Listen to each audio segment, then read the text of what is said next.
বাংলাদেশের banking sector এখন এক সংকটময় মুহূর্ত পার করতেছে। অনেকের দৃষ্টির অগোচরে অনেক কিছু হচ্ছে ব্যাংকিং সেক্টরে। তিনটে ইন্ডিকেশন বলি। প্রথমটা হচ্ছে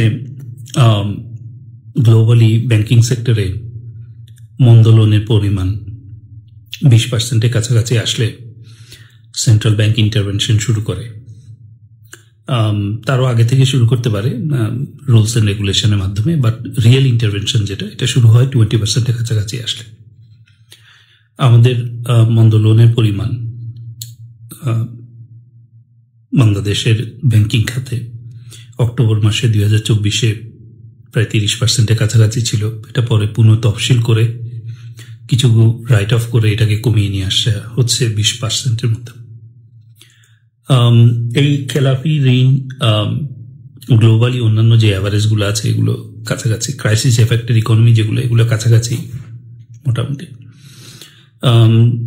গ্লোবাল ফিনান্সিয়াল ক্রাইসিসের সময় অনেক ইকোনমিতে 25-30% পর্যন্ত মন্দ ঋণের পরিমাণ উঠে গিয়েছিল। বাংলাদেশে যদি 20% খেলাপি ঋণ হয়, তার মানে হচ্ছে প্রতি 100 টাকায় 20 টাকা ফেরত আসে না। এটা ব্যাংকিং সেক্টরের জন্য অনেক বড় একটা নেগেটিভ নিউজ। তার মধ্যে সরকারি ইন্টারভেনশন হচ্ছে। সরকার কিছু টাকা প্রিন্ট আউট করেছে দুইবারে, একবারে 22,500 কোটি টাকা, তারপরে আবার টাকা প্রিন্ট আউট করেছে কিছু সিলেক্টেড ব্যাংককে বাঁচায় রাখার জন্য। তো এর মধ্যে প্রবলেম ব্যাংক যেগুলো, সেগুলো ইভেন্চুয়ালি হয়তো লিকুইডেট করতে হবে, দেউলিয়া ঘোষণা করতে হবে। এবং সেই দেউলিয়া ঘোষণা করার জন্য central bank already bridge banking activate করেছে। ব্রিজ ব্যাংকিং হচ্ছে one sort of asset management company, যারা মন্দ ঋণে আটকে পড়া ব্যাংকগুলোকে কিছুদিনের জন্য রিস্ট্রাকচার করার চেষ্টা করবে, সম্ভব না হলে সেগুলোকে বিক্রি করে দিতে চেষ্টা করবে, বিক্রি করাও যদি না যায় তাহলে লিকুইডেট করে দিবে। তো বাংলাদেশে কেন্দ্রীয় ব্যাংক এখন লাস্ট স্টেজে আছে ওই ব্যাংকগুলোর ক্ষেত্রে। ব্রিজ ব্যাংকিং যেহেতু অ্যাক্টিভেট হয়েছে, অনেকগুলো ব্যাংক দেউলিয়া ঘোষণা করা হতে পারে, তাদের অ্যাসেট বিক্রি করে দিবে, করে দিয়ে ডিপোজিটরদেরকে যদি কিছু টাকা দেওয়া সম্ভব হয় দিবে, না দিলে ফিসাবিলিল্লাহ। তো এটাতে অনেকগুলো ব্যাংক বন্ধ হয়ে যাওয়ার চান্স আছে এবং অনেক কাস্টমার ক্ষতিগ্রস্ত হওয়ার সুযোগ আছে। এছাড়া আরো দুটি ইনফরমেশন দিই। গত 15 বছরে আমাদেরকে বারবার ফেসবুকের মাধ্যমে বা প্রোপাগান্ডা চালিয়ে প্রথম আলো, ডেইলি স্টারে বারবার বলা হয়েছে যে শেখ হাসিনা সরকারে ব্যাংকিং সেক্টর থেকে লোন নিয়ে বা টাকা পাচার করে সব শেষ করে দিয়েছে। আমি আপনাদেরকে দুইটা ইনফরমেশন দিব, আপনারা ইনফরমেশনগুলো একটু কেয়ারফুলি খেয়াল করেন। এগুলো সেন্ট্রাল ব্যাংকের ওয়েবসাইট থেকে নেওয়া এবং আমি ইনফরমেশন দিয়ে দিব আপনাদেরকে। প্রথমটা হচ্ছে যে মন্দ লোন বা খেলাপি ঋণ হচ্ছে বড়, মন্দ ঋণ হচ্ছে তার অংশ বিশেষ আর কি। 20%-এর মধ্যে খেলাপি ঋণ আছে এখন। এটা যদিও সেন্ট্রাল ব্যাংক বলছে এটা পুরো হিসাব না, এটা ভিতরে আরো অনেক কিছু যোগ করতে হইতে পারে, বাট ধরে নিলাম 17% হচ্ছে একদম কমপ্লিট ব্যাড লোন, যেটা আর ফেরত আসবে না। তো আমাদেরকে সবসময় বলা হয়েছে এই টাকাটা আওয়ামী লীগ সরকারের আমলে, শেখ হাসিনা সরকারের আমলে চুরি করে নিয়ে যাওয়া হয়েছে, পাচার করা হয়েছে, এই জন্য এটা মন্দ লোন হয়েছে। কথাটা কতটুকু সঠিক আমি আপনাদেরকে একটা ডেটা দিই, তাহলে বুঝতে পারবেন। সেন্ট্রাল ব্যাংক পাবলিশ করেছে এই মন্দ ঋণটা হচ্ছে বা এই খেলাপি ঋণটা হচ্ছে কিউমুলেটিভ। এটা অতীত থেকে জমে জমে জমে জমে একটা বড় অ্যামাউন্ট হয়, মাঝে মধ্যে পুনঃ তফসিল হয়, মাঝে মধ্যে রাইট অফ হয়, কিছু অংশ থেকে যায়, আবার পরবর্তী বছরে যায়। তো গত 53 বছরে ধরেন টোটাল আজ পর্যন্ত ডিসেম্বর 2024 সাল পর্যন্ত আমাদের টোটাল 100 টাকার মন্দ ঋণ আছে। ঠিক আছে, 100 টাকা। আশ্চর্য হয়ে যাবেন যে শেখ হাসিনার জুন জুলাই পর্যন্ত, 2024-এর জুন জুলাই পর্যন্ত এই 100 টাকার ভিতরে 60 টাকা ছিল শেখ হাসিনার জুন জুলাই পর্যন্ত। বাকি 40 টাকা হয়েছে গত 6 মাসে। আমি রিপিট করি, টোটাল 100 টাকা মন্দ লোনের ভিতরে স্বাধীনতার পর থেকে 53 বছরে শেখ হাসিনার জুন জুলাই পর্যন্ত কিউমুলেটিভ মন্দ লোন যেটা আউটস্ট্যান্ডিং ছিল সেটা 100 টাকা 60 টাকা।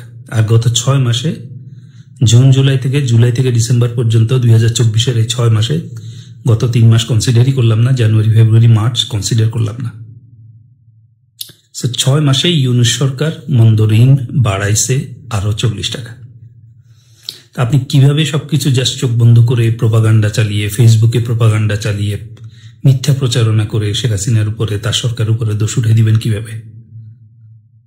শয়ে শয়ে ফ্যাক্টরি জ্বালাই দিচ্ছেন, বন্ধ করে দিচ্ছেন, সেগুলোর তো একটা ইম্প্যাক্ট আছে। অনেক ভালো লোন এখন মন্দ লোন হয়ে গেছে, কারণ তারা দিতে পারতেছে না।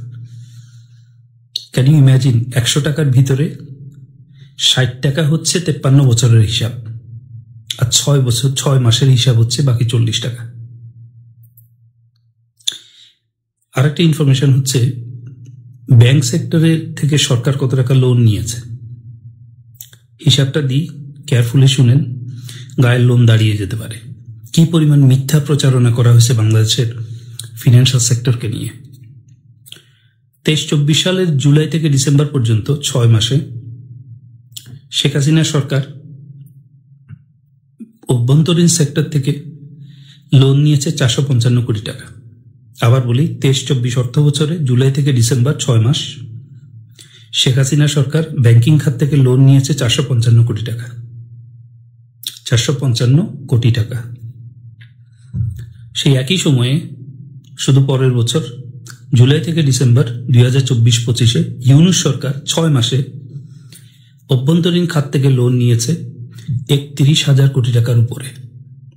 আমি আবার বলি, আওয়ামী লীগ সরকার নিয়েছে একই সময়ে তার আগের বছর, কোভিড দ্বারা এফেক্টেড হওয়ার পরে আরো অন্যান্য ডলার শর্টেজ, কত রকমের প্রবলেম, তখন ফরেন কারেন্সি রিজার্ভ পড়ে যাচ্ছে।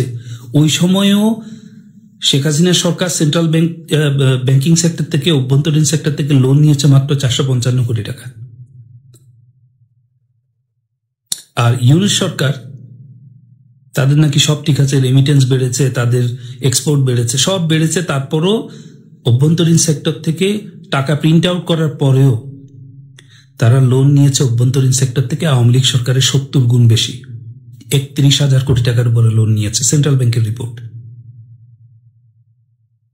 তাহলে কেন গত 15 বছরে এই মিথ্যা প্রচারণাগুলো চালিয়ে একের পর এক বাংলাদেশের ফিনান্সিয়াল সেক্টরের কনফিডেন্স ধ্বংস করে দেওয়া হয়েছে? আমি একটা রিপোর্ট তৈরি করেছি, রিপোর্টটা আমি দিয়ে দিচ্ছি, আপনার একটু পড়েন। রিপোর্টটা একটু লম্বা রিপোর্ট, বাট অনেক ভ্যালুয়েবল ইনফরমেশন আছে এটার ভিতরে। মন্দ লোন সম্বন্ধে জানতে পারবেন, পৃথিবীতে কি হচ্ছে, বাংলাদেশে কি হচ্ছে, সবগুলো সাপোর্ট পাবেন ওখানে। আমার শুধু একটাই প্রশ্ন, সেটা হচ্ছে গত 15 বছরে আওয়ামী লীগ বা বাংলাদেশের যারা এগুলো দেখেছে, তারা কি একটা ন্যারেটিভ এটার এগেইনস্টে দাঁড় করাইতে পারে নাই যে এটা মিথ্যা কথা? এখন তো স্পষ্ট বোঝা যাচ্ছে অ্যাসালমের যে ইনভেস্টমেন্টের কাহিনী, এটাও মিথ্যা কথা, এটা একটা প্রচারণার অংশ, এটা একটা রাজনৈতিক প্রচারণার অংশ ছিল। অ্যাসালম এখনো 40-50 হাজার কোটি টাকার তাদের দেশে স্থাবর সম্পত্তি আছে, প্রত্যেকটা বিজনেস তাদের রানিং বিজনেস। তারা একসময় ইসলামী ব্যাংকের ভালো কাস্টমারও ছিল, কিন্তু যখন তারা ইসলামী ব্যাংকের মালিকানা নিল তখনই সমস্যা শুরু হয়ে গেছে। কারণ আপনি জামাত ইসলামীর এত বড় ইনভেস্টমেন্টে আপনি হাত দিয়েছেন, স্বাভাবিকভাবে তারা রাজনৈতিকভাবে এটাকে ডিল করেছে এবং সমানে প্রোপাগান্ডা চালাইছে। অ্যাসালমের সাথে শেখ হাসিনাকে কানেক্ট করছে, অ্যাসালমের সাথে আওয়ামী লীগ গভর্নমেন্টকে কানেক্ট করছে। ইট ওয়াজ কমপ্লিটলি পলিটিক্যাল। এই প্রচারণাগুলোর এগেইনস্টে একটা ন্যারেটিভ, ডাটাবেজ, একটা ন্যারেটিভ কেউ দাঁড় করাইতে পারলো না। এগুলো তো ইউনূস গভর্নমেন্টের পাবলিশ হওয়া ডাটা থেকেই স্পষ্ট বোঝা যাচ্ছে এগুলো ধান্দাবাজি।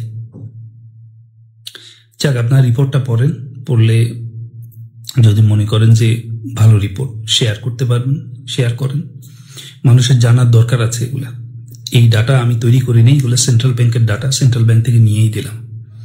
পুরো ব্যাংকিং সেক্টরটাকে গত 6 মাসে এরা কমপ্লিটলি ডিস্ট্রয় করে দিয়েছে। এটা কোনো প্রোপাগান্ডা না, এটা কমপ্লিট ডেটা বেসড। ভালো থাকবেন সবাই।